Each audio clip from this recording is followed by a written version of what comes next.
Okay, we're doing a couple of things on the old 410.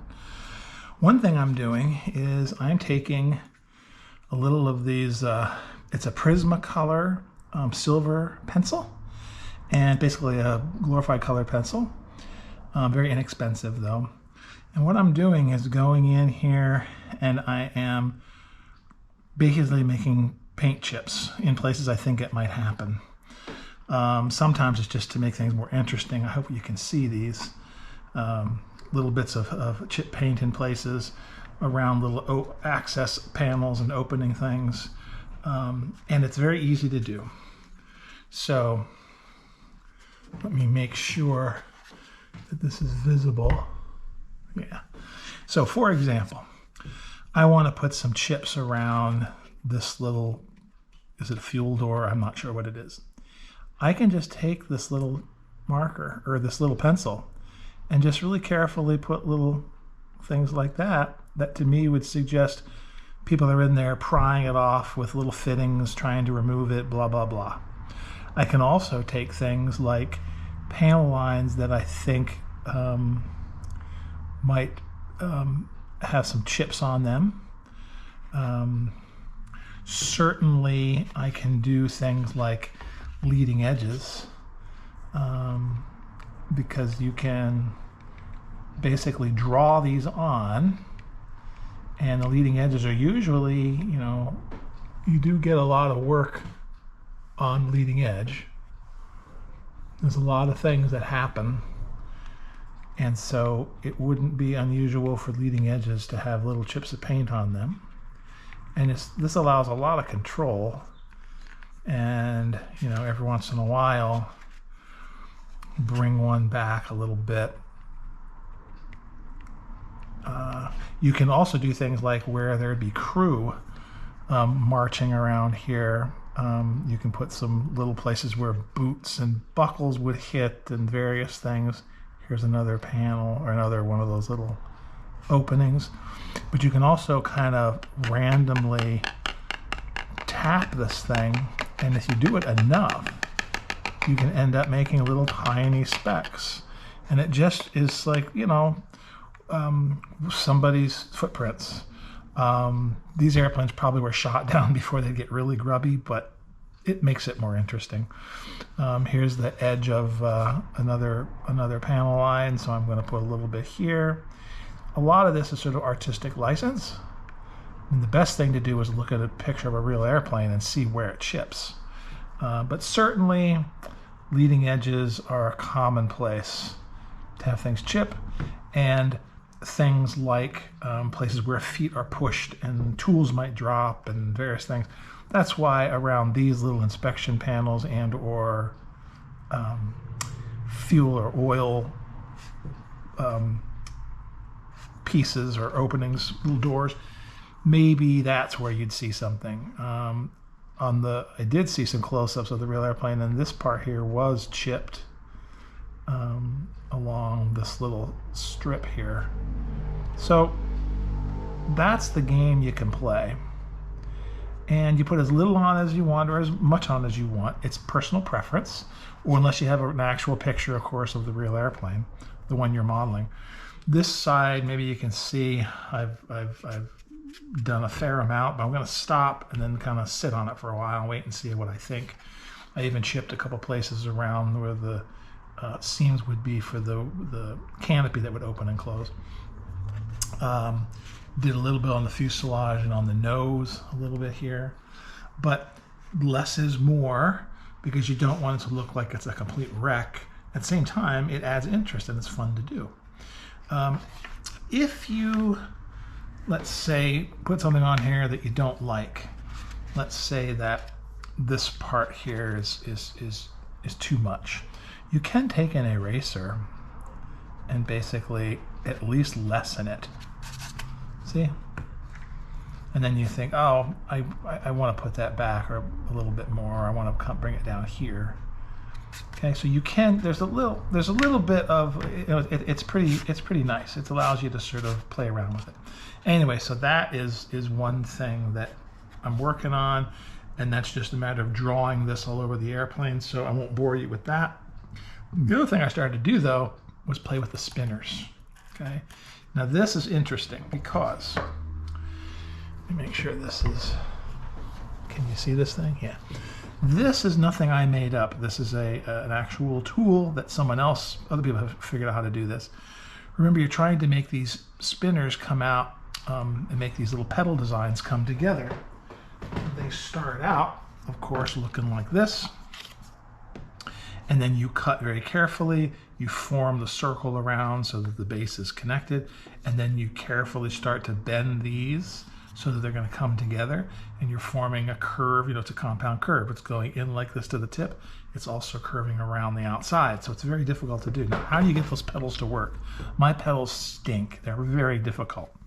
So I stumbled across this idea.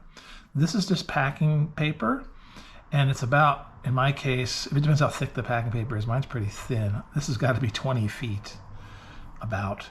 And then it's about a 6 millimeter width. And it's, you know, I glued it together in sections just with white glue, and I wound it together, formed in the very end, and then glued the very end part together so that it's a self-contained little snake here. And then I put cornstarch on it. I dumped it in some cornstarch and shook it around so the cornstarch would get in between the papers and allow it to give us some lessen the friction.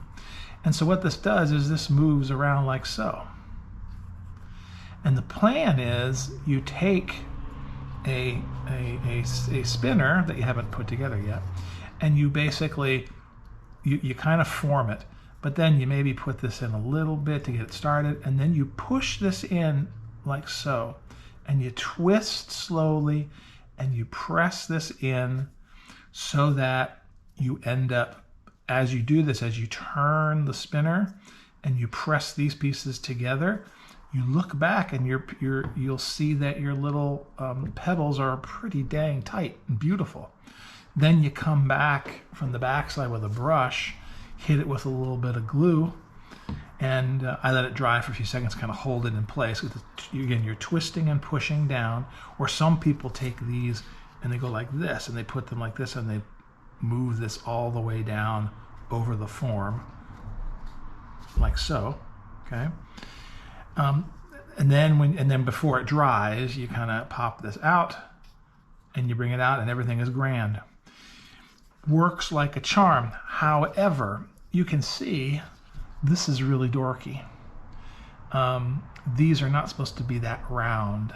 This looks like round, like a rivet or a beanie hat on someone's head. It's supposed to be pointier. When I look at even just, you know, a simple picture here of the airplane, you can see that the spinner is supposed to be much pointier. And so I have to figure out a way to make it work better, because now with this on here, it just looks kind of silly. It's not the right, you know, it's way too blunt. And I don't know how to fix that.